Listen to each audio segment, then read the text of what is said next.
Gila, stroller by Lamborghini harganya puluhan juta rupiah aja loh. Erika Carlina baru aja unboxing stroller hitam hasil kolaborasi Silver Cross dengan Lamborghini yang disebut-sebut harganya sekitar 4.000 pound sterling atau setara 80–87 juta rupiah.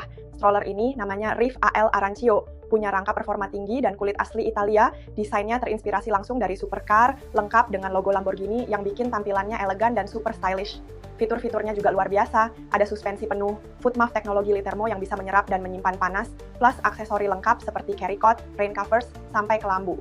Yang bikin makin eksklusif, stroller ini cuma tersedia terbatas sekitar 500 unit di seluruh dunia, jadi bukan sekadar stroller, tapi statement lifestyle. Menurut kamu, worth it nggak sih investasi stroller super mewah kayak gini buat tiny human tercinta? Komentar di bawah, ya!